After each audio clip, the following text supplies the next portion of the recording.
right, welcome to the HPHQ podcast. The podcast is brought to you by the world's wildest car festival, Summer Nats. I'm JBens and I'm joined by Webby. Webby, how are you, bud? I'm really good. How are you, JBens? I'm very good, mate. I'm very good. I'm anticipating the end of year's activities and everything coming up. I'm realising 2020 is coming to a close and I couldn't wait for the door to hit it right on the... Yes. I think everybody feels a bit like that. Everybody you talk to, they sort of can't wait for 2020 to go. But I definitely haven't enjoyed COVID, but there's been some just unbelievable things going on and cars being built. And as I think I've said a few times throughout the podcast, I've really enjoyed JobKeeper because I got all my cars up and running and registered. So I'm loving it. All good. Yeah, I must say this year's been a blast, mate. I must say that given all the circumstances we've been through, we're here to tell the story, and nonetheless, everything's looking really great for 2021. But I have actually really enjoyed this year, to say the truth, too. Yeah, I've done some work on my car, finally got it out and got it to the shop, so it's still there at the moment. So looking forward to getting that out and then getting the rest of it underway. Can't talk about it too much because it's a bit of a and just the scene in general, the whole custom car scene is it's alive. It's alive. So alive as we're going to find out tonight. Absolutely. And shops and automotive aftermarket retailers, I've had many conversations with them and they tell me they've never had a busier year. Yeah. And that's not just the do-it-yourself. It's just in general, isn't it? I think because people aren't travelling or doing a lot of things, they've got a little bit of excess money. I think that's part of it. I think there's a whole range of things. It's not one thing in general. But, I think a lot of people probably took a little bit of money out of their super potentially too and spend it on car parts. Build a few cars, you build cars and have no money when you're later. What do? That's what, we can drive the cars now. No, I'm only joking. But no, absolutely. It's great to see that automotive economy is still going and all of our friends that work in it that are going well. So that's cool. All right. Yeah. This is a really great show, this one, Webby. We've got on two strong guests to talk about all things, I guess, where the car scene's at now and what the future holds. Give us a bit of insight into that. Yeah, look, I'm really looking forward to tonight. We've had Howard on the last series, Howard Astle. He's been building cars for many, many years. He started out at Broken Hill and built some fantastic cars back in the day, and he was a real trendsetter with his Maroon XA and then the Pioneer Coupe and quite a few other cars. So really looking forward to having a chat to Howard of not so much where he's come from, but what he's doing now, because he's building some awesome muscle cars at the moment, and he'll give us an overview of that.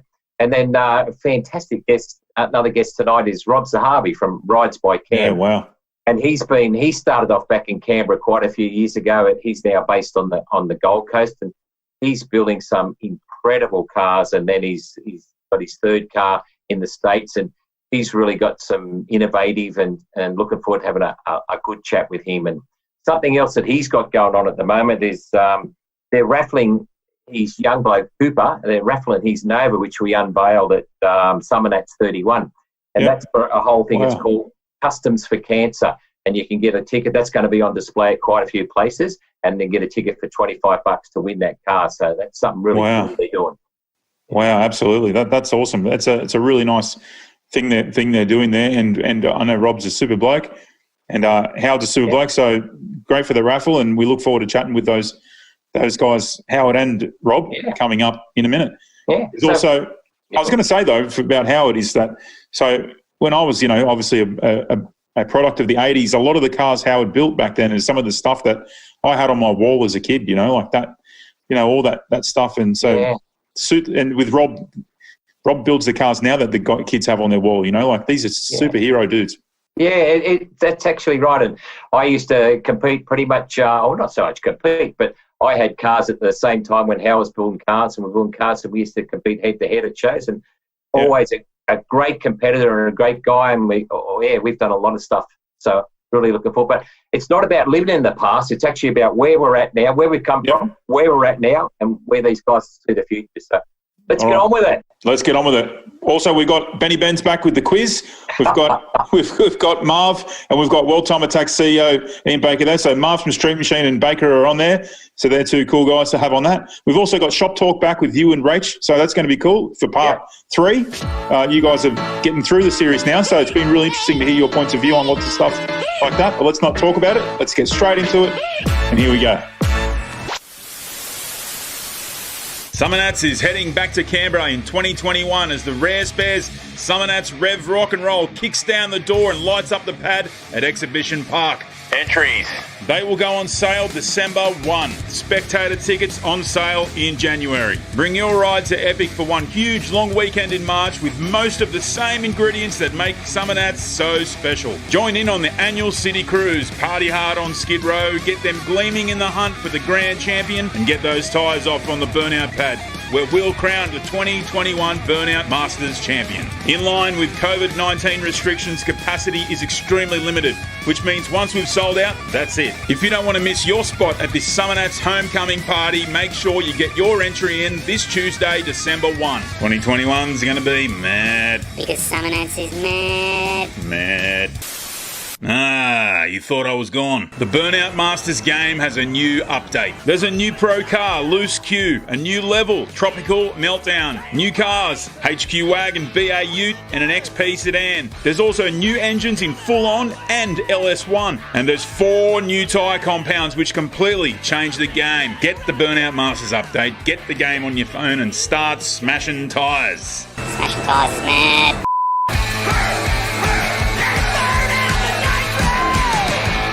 Hi, welcome back, and here we are tonight on podcast 3 with Howard Astle and Rob Zahabi. So thanks, guys, for joining us, and we're going to have a bit of an overview on where the whole scene's at the moment and where you guys see the future going. So welcome aboard. Thank you very much. Welcome, guys. Pleasure to be here. So firstly, Howard, I'm obviously you've been in the industry a long time. Just give us a little bit of an overview of where you think the scene's at now and what's going on. Well, I think it's sort of almost split down the middle where there's that tangent that's gone off building pretty much muscle car, almost full resto. And then the show side of it that's gone absolutely, full on sort of stuff that Rob's doing. So, I mean, it's gone in 2 directions, and the level of work and the quality of work in those cars is no different. It's just they're just totally different fields. And I think it's come about because the muscle cars, like what we do in the Fords, for instance, the GTs, the Cobras, the prices are just skyrocketing, absolutely going through the roof. So people see some value if they can find something. They're going to spend, $200,000-300,000 restoring it and still have a muscle car. And then a lot of those guys are then what I class as a resto mod, where the body and the trim are all original, but then they'll put a bigger motor, different gearbox, maybe even diff, and definitely wheels and a bit better stance. So they can still convert it back at a later date and still have the value in the vehicle. Yeah. What are you working on right at the moment? What sort of car? Well, we've sort of gone full circle. We're doing an XC sedan at the moment, but it's everyone that comes to me says, I want to build a driver, and I go, well, you're talking to the wrong bloke, what are you doing here, sort of thing. So this guy's, Peter's building what he calls a driver, but it's a John Case big block with ZF 6-speed auto behind it with a Kugel rear end, full polished rear end in it. Yeah, right. 18s and 20s, and then the big twist with it is we're actually putting an FG full interior in it with all the computerisation, so all of that will work. And I'm still in the process working with the computer guys and stuff to actually get the ABS, to make sure the ABS works, trip computers, all those bits and pieces that you accept as being normal. So you said that's an XC, so that's just an XC sedan, not a GT. Yeah, okay. Yeah, wow. Just a sedan. So basically chopped up. There's a lot of money just in parts, let alone a huge amount of labour. And it's being engineered into Queensland as well. And we've actually put the full firewall and floor out of the FG into the car to actually, so that gives us collapsible steering column with full adjustability. The whole dash is in original positioning. Seats, console, handbrake is all FG. And it's amazing how close the sizes are. The width of the car from inner sill to inner sill is identical between an XC and an FG. Wow. And the biggest job's just been getting the plenum to work with the wipers, So externally XC, but, tuck bumpers, all the nice things, all the gaps looking good. And on a set of 18s and 20s. So like a 2012 on the back end, because it's independent, you look straight through the wheels, got inboard brakes. So it'll be pretty different. I really like on your socials how that you keep everybody updated with that build too. I've been certainly clicking and following you, and you do like a lot of photos that gives some nice in-depth sort of look into the process of it. Yeah, I think part of that's just to keep me motivated, to keep me out in the shed. I mean, I've been doing it a very long time. I pretty much work 3 days a week nowadays, but I put a lot of hours in, and the Facebook thing just keeps me on track and motivated to keep going out there. Yeah, absolutely. I like that, Rob. He does 3 days a week, and you're doing 8 days a week at the moment, right? Yeah, I can't even find time to go to toilet in peace. Mate, so you obviously, a lot of people know what you've done. Started off way back, but I was sort of probably best known for the Camaro, which was a bit of a resto mod type thing. But where are you up to now? What are you at? I honestly can't keep up with where we're at the moment. Like, things are just gone from 0 to 100 so quick over the last few years, with all the stuff we're doing in America and stuff that we're doing back home. I couldn't be happier. We're more proud to build cars than where I'm at the moment with the business. Especially with your boys as well, eh? Yeah, I mean, I've got my 2 sons working there at the moment, and I've had another fella that's been working with us for a good 15 years, and he's been full-time now for the last 6 months. So there's 4 of us going at the moment. We've got 4 shops going in the same sort of complex.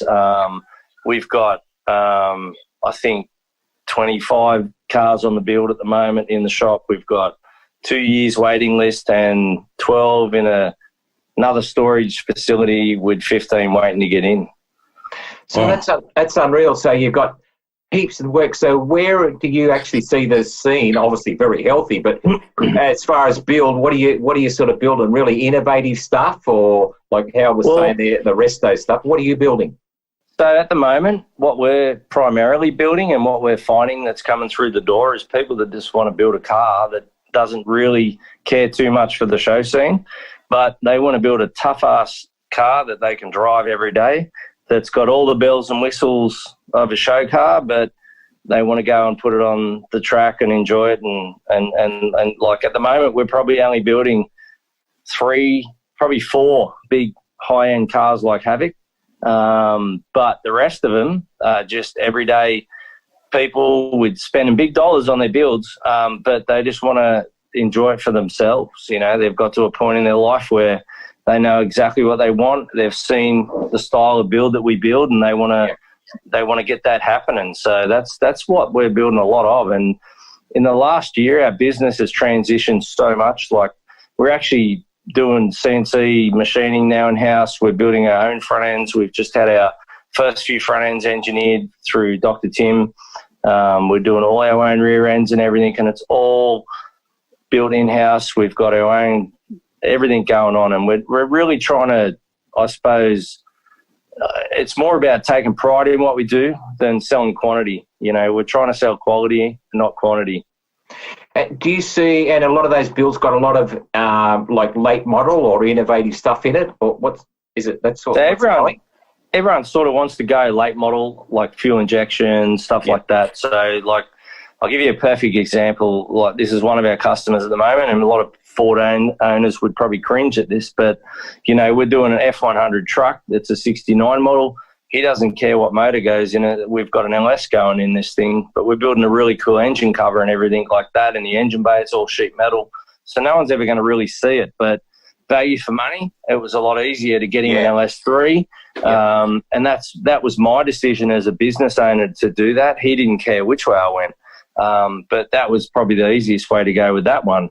And then on the flip side, we're doing a car for Cam Waters, the V8 supercar driver. We're doing his car, and we did all his front suspension, all his rear suspension. We chopped all the shock towers out of his XB coupe, and we put a full independent front suspension in it, and we mounted a V8 supercar motor in that thing. So there's just so many directions that so many different people are going that you've really got to, I don't know, be up to date with with everything at the moment, just to keep on track with all the people's needs. You know, it's really hard as a car builder at the moment, I think. Yeah, with the Gen 3 rules in the supercars, Cam might actually race that car. Who knows? I tell you, he's quite excited, man. Like one of the V8 supercar engine builders is building his motor. So, like, you know, he's such a great guy. Like, you know, I couldn't speak highly enough. And, you know, I'm a GM man through and through, really, from the get-go. Yeah. But his Ford is an honour to build, you know, and to have him as a customer and, you know, he's I can't wait to get that thing back in our shop next year and get the paint on it. Yeah. So you said that was an XB coupe? Yeah. Yeah, right. Your head's got to be in the spin, man. So what we did is we did all the suspension and everything, and then Cam wanted to do all the body work with him and his dad. And he's going to get it to probably 60, 70%, and then he'll send it back to us and we'll fine-tune it all from there. So... yeah. You know, it's kind of a father-son project that he's really excited about. Yeah, that's really cool. And again, he just wants that he'll probably do a few like small runs or shows, but it's not a full show car. It's just what he wants to drive. And yeah, I mean, look, it's going to be quite showy, but, you know, obviously he wants to get on the highway and drive the thing as well. So I really don't know, and I'm probably pretty sure he doesn't really know what his end intention is with the car yet, but... you know, he's taken all the directions of building, I suppose, at his age, you know, he's probably only, 25, he's building his dream car.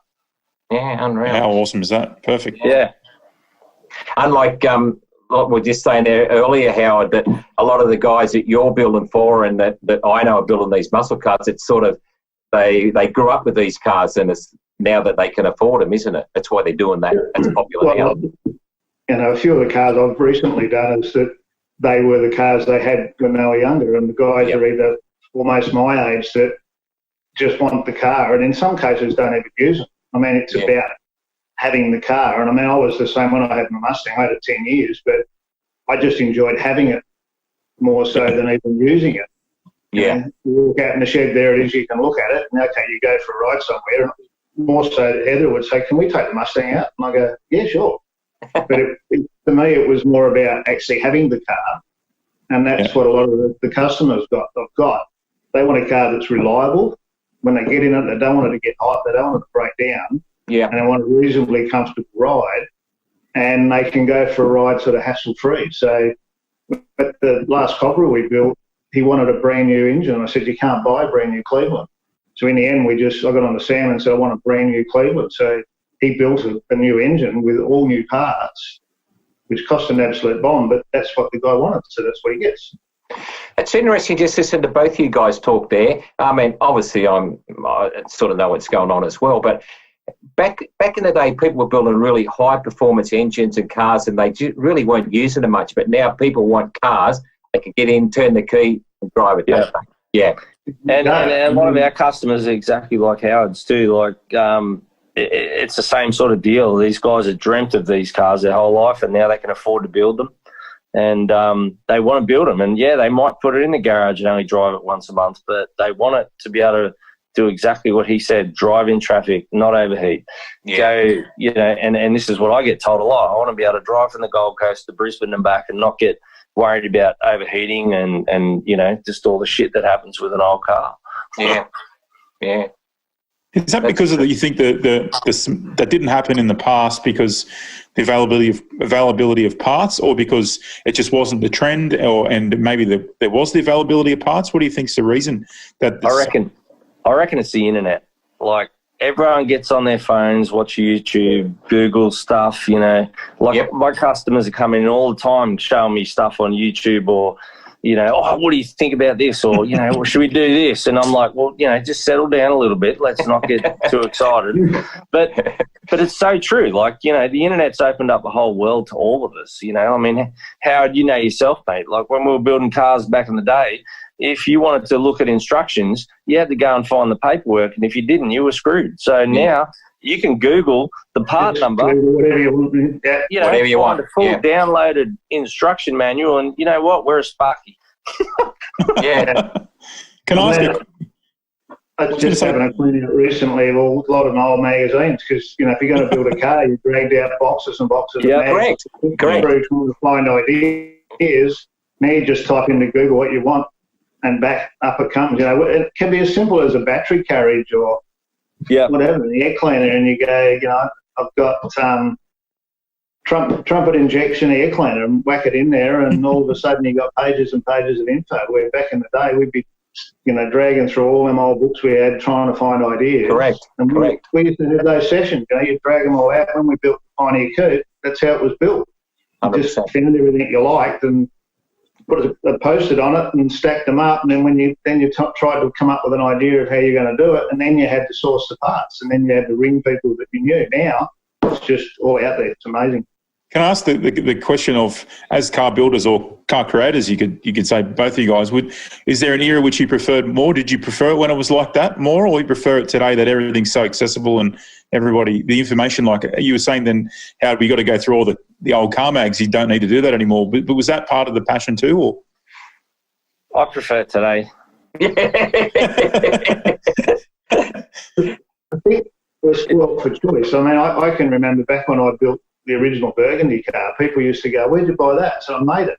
Yeah. What do you mean you made it? And I'm talking, you know, making spark plug lead holders out of a bit of aluminium angle that you just got on the bench and cut it out and drilled holes and sawed away and made it. And and then people wanted to buy them, where now you can just buy all that, but you still got to have a feeling of, you know, everyone's got their own style, but to be able to put together a package that the car looks right.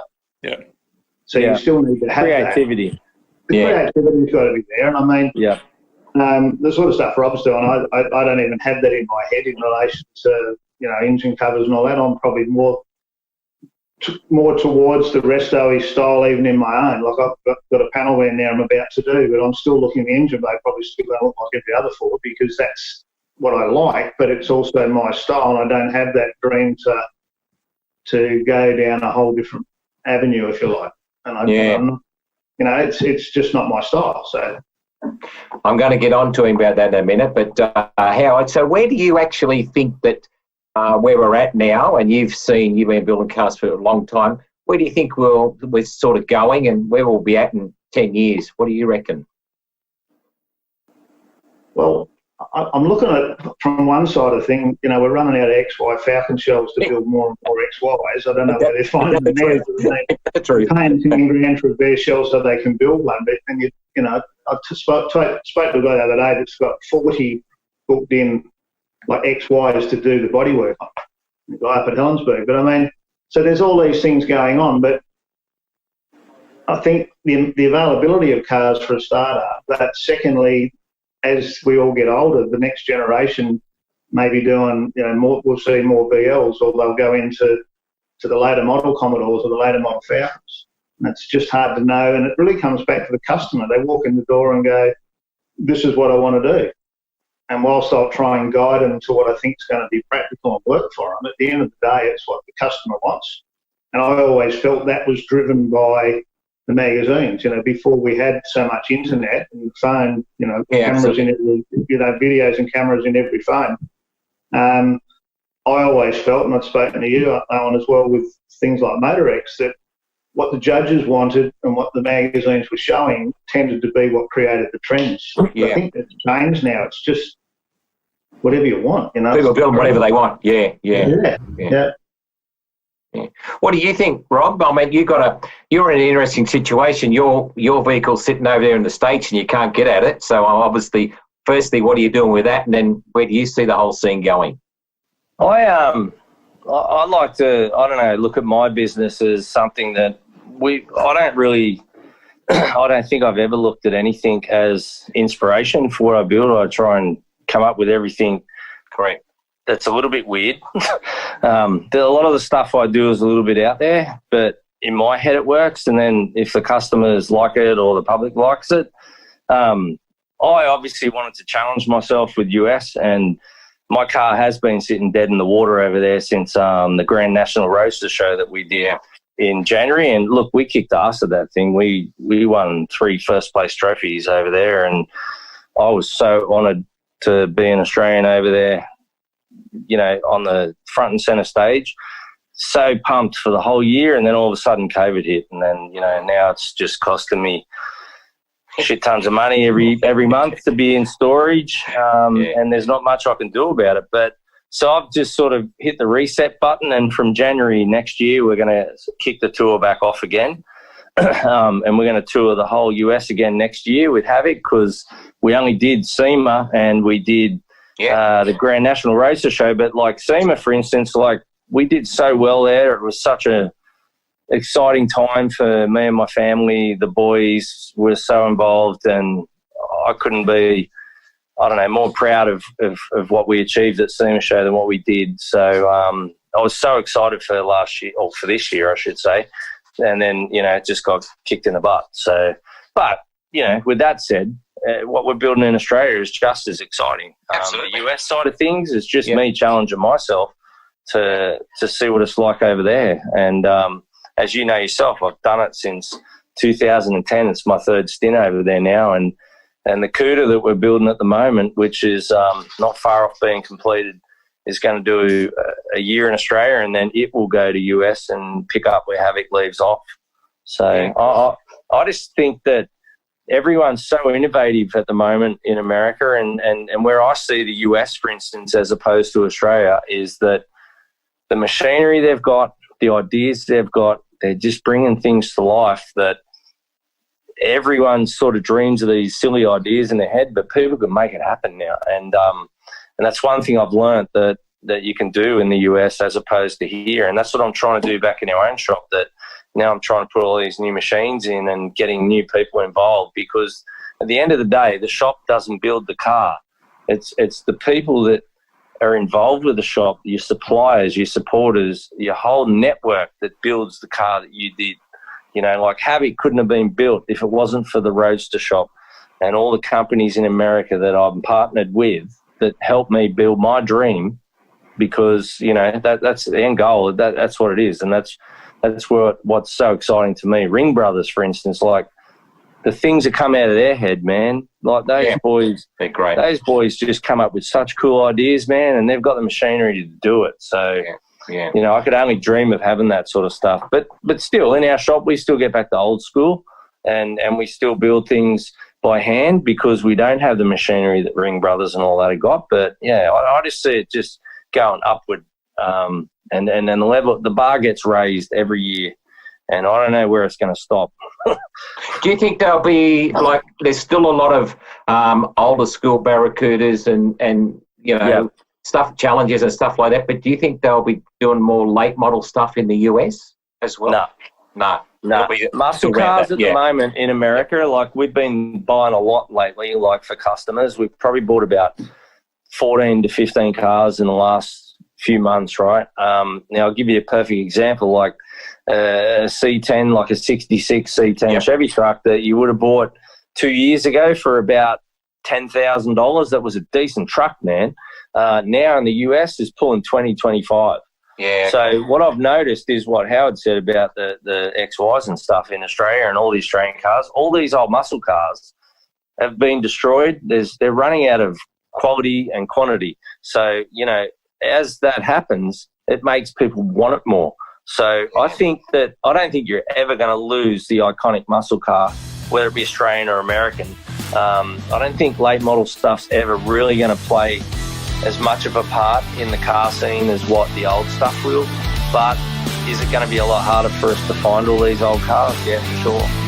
Somebody like your boys, they're Cooper and that, they're tainted because of your taste, but do they really like that still like the muscle car thing rather than the late model cars? Well, it's funny that what you were talking about before with VLs and stuff, like Mitch, my eldest boy, he loves VLs, man. Like I grew up with that stuff, and they don't really do too much to me because I seen them every day. Yeah, you know? and they were just a driver. Yeah. And Mitch would want nothing more than a 4-door HQ. Well, I couldn't think of anything worse, really. Like I had them, you know. That's right.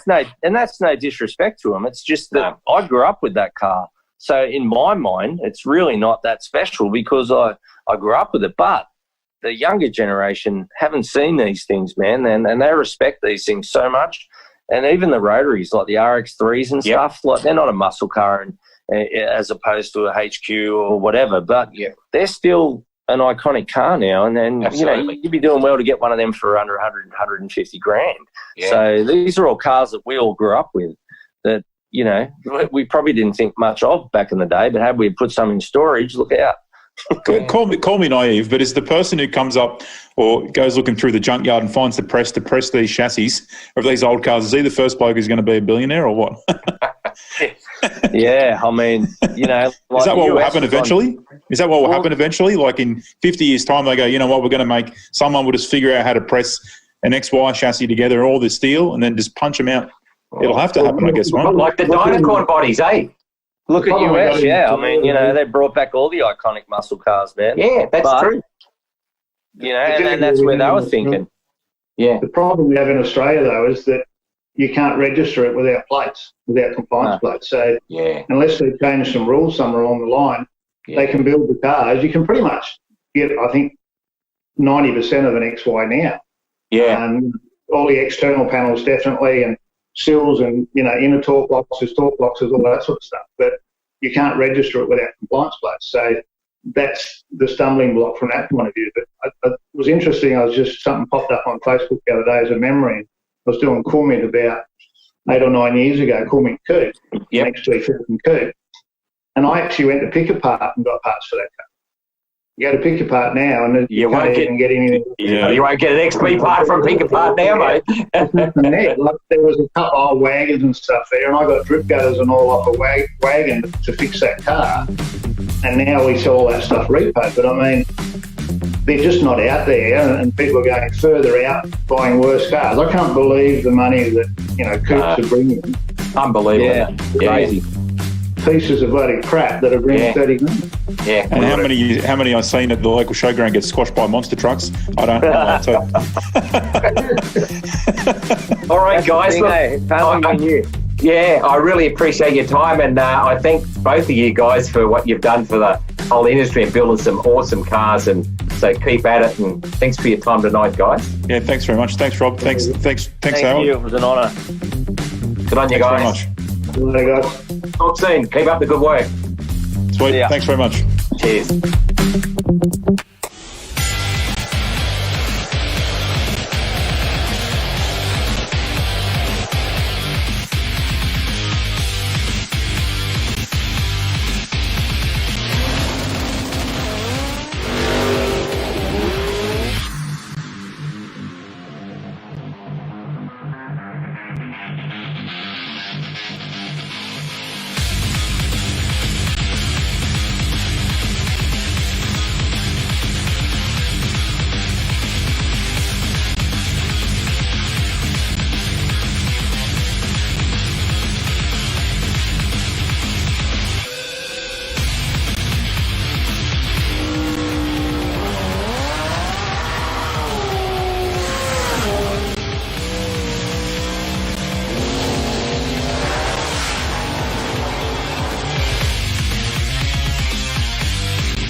Back for the third week with Rach from Durbz Customs.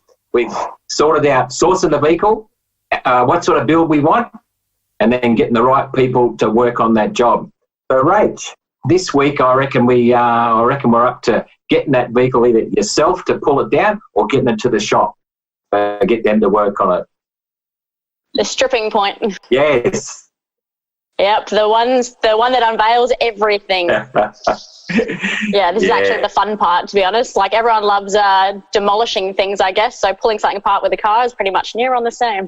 So obviously, I'm a bit of a organised person. So when you strip that vehicle, you should obviously put all your bolts, all your parts, and just lay them all out together. And then would you sandblast that car or paint strip it, or what's your thoughts on that? Depending on what kind of build I was going to be doing and how far I wanted to take it, and the condition of the car you bought, and the condition of the car. Realistically, sandblasting and sealing off the metal from bare metal would be the best option. You don't want any corrosion, you don't want anything coming back. So I would always suggest to do that. The fact that I didn't do that on this thing, just because I had my timeline of what I wanted to do. Yeah. And realistically, in the long run, if I want to do this thing all over again later on in life and I want to go full concourse, then I'll do blast it then, wouldn't you? Yeah. Then I would definitely blast it. But so stripping down to bare metal is always the best usually. So interesting there back in the olden days when we used to grind metal off and then you put body filler on it, as long as it was clean, put body filler on it. Well, we've definitely changed from that today. I'd sandblast something and then within 10 minutes, if I can, as soon as I finish that, I'd epoxy that whole vehicle. Is that the way you go about that now? Definitely. I've heard some horror stories about people leaving it over a weekend or whatnot, and it makes me cringe. Just for the fact, as soon as that metal is bare, it's already in the elements of everyday life. You've got your moisture. It's already starting to corrode as it sits there. You wouldn't even think it, but metal sweats and does what it wants to do anyway. So if you can seal that off an epoxy, just do it as soon as you can. Most sandblasters and whatnot would actually suggest and do that in the same token before you even get your car back. And the beauty of epoxy, it obviously has got great adhesion, but then what it does, it actually seals that off, and you can actually then, as long as when that's dry, you can prep that and put your body filler over it, and then you haven't got any body filler, which absorbs heaps of moisture direct onto that metal for corrosion underneath, correct? Definitely. You look at some of these old cars and when you can see that bog patch just flaking off even after the job's done years and years later. And all the rust there, eh? Yeah, all the beautiful rust. They're like, why would it be behind the bog bit? That's the repaired bit. You go, well, that's the reason, because the bog, you add harder to the bog and it heats up and that creates moisture, and then the metal will sweat and then it's just going to reject itself. So if you were, a question here, if you were doing a job for somebody and you thought it looked all right and you had that vehicle blasted and next thing she's like a piece of Swiss cheese, what do you do then? So pretty much from there, that's when I would start either going down the route of, you'd really look at that body and see which panels you're going to either replace or try and fix or anything like that, but you're always going to get your dramas. That's the sandblasting part is the gremlin part. Of course. So yeah, usually you repair. And realistically, I think you can get people a ballpark quote. It's obviously after the sandblasting in particular, but just sometimes you're going to find a little bit more there, eh? Nearly all the time, right? If I'm shocked when I get a car back from sandblasting that doesn't have any surprise elements to it. So, yeah, I've seen some pretty bad Swiss cheese cars in my time, and some that people have just had to bin and just start all over again. And it's devastating because people are just already in love with the car they've bought. But sometimes it's the belly of the beast, and you can't help that. Yeah. Yeah. All right, that's fantastic. So what we've done now is we've got that car blasted, hopefully, or sanded, whatever, and fully primed and sealed up. So I reckon that's we're at a good stage there for stage 3. So I reckon that'll cover this week. And thanks again, Rach. Awesome to have you on board. Thanks for having me. Each week is just getting better and better.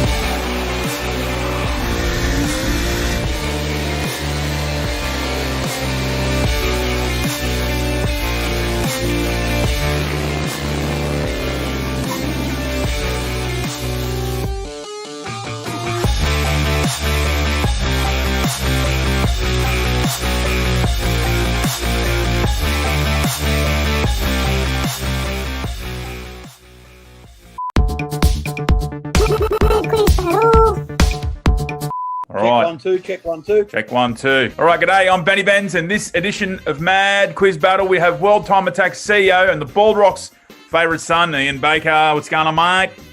How are you there, mate? Good, mate. Battling Ian is a man who is an automotive content giant in this country, possessor of one of the finest red beards. Marv, what's happening, mate? Oh, no, just hanging out, man. How you going? Very good, mate. I'm very good. I'm here for this mad quiz battle. The way it works is there'll be 5 questions. Whoever gets the most right wins. If it's a tie at the end, because there'll be a bonus question. Marv, what's going to be your buzzer, mate? Land yacht. Mad. Baker, what's your buzzer? Ball. Bowl. I don't even know what you said, but we'll run with it. Ball. All right, gentlemen, you ready to go? Yep. Let's go. All right. Question 1. What year did the Mazda 787B win Le Mans? Ball. Baker. 1991. You got it, mate. You got it. Come on, Marv. Bloody You're in there, mate. triangle You're in there. cars. You got it. You were close. Question 2. How many Bathurst 1000s has Lounsey won? Land yacht. Marv. He has won 7. Correct. All right. We're 2 questions in. It is 1-1. Question 3. Can you name AC/DC's new album? Oh. I was listening to their new song the other day, but do you reckon I can remember the album? No, because I'm a church. Hang on a sec. I'm just Googling it. No, you can't. I can name. All right, I can ready? name their greatest album. All right. Can you name their follow-up album to Back in Black? Ball. Ian. Thunderstruck. No, that's a song off Razor's Edge. Oh, sorry. Marv, you get a free kick, mate. Is it Who Made Who? I can't remember the name. I know the movie that they did the soundtrack for. Yeah. Maximum No. Overdrive, wasn't it? All right. Can you name the last album Bon Scott was on? Ball. Ian. Highway to Hell. Bing. Highway to You Hell. get it, mate. You got it.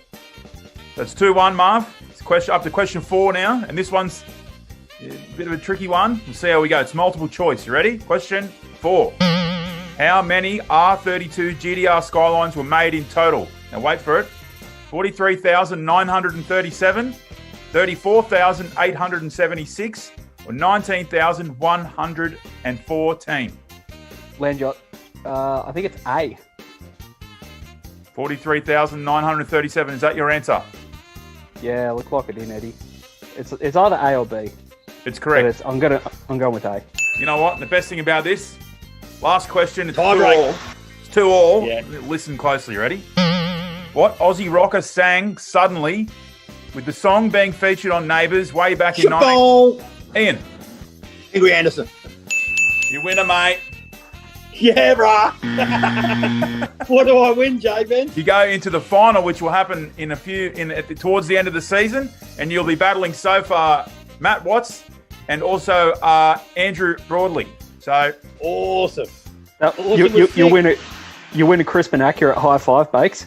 yeah, that Thanks, or thanks, Marv. or a Jaguar dog trophy, something like that. You never know. All right. Yeah. All right. Awesome. Man. All right. Thanks, guys.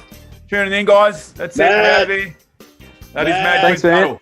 Thanks, Marvs. See you, man. Thanks, Bakes. Catch you later. Cheers, See you guys. later.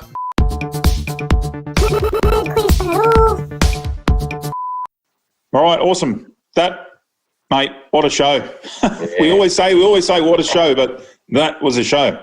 That was a really good insight. And look, both those guys, I grabbed it sort of late notice because I guess we're all been so busy. But I really appreciate Rob and Howard coming on, and they just give us a great insight, didn't they, into where the scene's at, and boy, oh boy, where it's going. The trajectory is just unbelievable, isn't it? Absolutely. I was going to say, you really scraped the bottom of the barrel to find those two guys, mate. Two of the best car builders in the country. Yeah, that was fantastic. Awesome. So we know the news now about motivation. Webby obviously working alongside Summernats will be now working alongside the motivation guys. That event's going to be killer. Yeah, look, a very short version, long story. That event's been going for many, many years, and it really peaked quite a few years ago, and it's been on the wane for a while for a lot of different reasons. Doesn't really matter. And those guys have approached Andy and the Summernats crew, and we're heading over there to second week of January and getting motivation back on track. So really looking forward to that. Looking forward to that, mate. I don't know if they'll accept me across the border in Perth over there, mate. I think No they'll, chance. they won't let old JBens in there. So I think I'll who knows? We'll see what happens. So look, hey, January, what a month already. We're talking about how quiet this year's been. We've got some of that slam following weekend off to motivation. So, yeah, it's all happening. Yeah, I might have to try and stuff myself in one of someone's luggage because I don't know if I'm going to be allowed to go. So I can only hope. It's going to be great. Awesome. So also everybody needs to focus on Summer Nats Slam because that's what's coming up first and that's what tickets are going to sell out first. So if you haven't got your entries or your spectator tickets for Summer Nats Slam, you really, really need to do that. There's a chance next week I won't even be saying that because they'll be gone. I'll just be saying sold, gone. It's not a what if or a could. It's probably going to happen. So make sure you get those tickets. Also know that there's obviously Summer Nats merch on sale as always. There's some really cool sales going on there. So there's some really cool Burnout Master stuff, some Summer Nats Slam, and there's some other Summer Nats merch on there. Motorex, there's lots of merch from previous events too. So get on there and snap that up for Christmas. I know I'd certainly love some merch, put in the Christmas stocking. If you need my address, just let me know and feel free to send it. You need another black T-shirt, JB. No, I don't think I've got a T-shirt with it. Does any car guy have a coloured shirt? Honestly. No, absolutely not. All right, sweet. That's another show done. Yeah, great. Great show. Thanks again. All good. All good. We'll see you next Tuesday. Cheers. Bye, mate.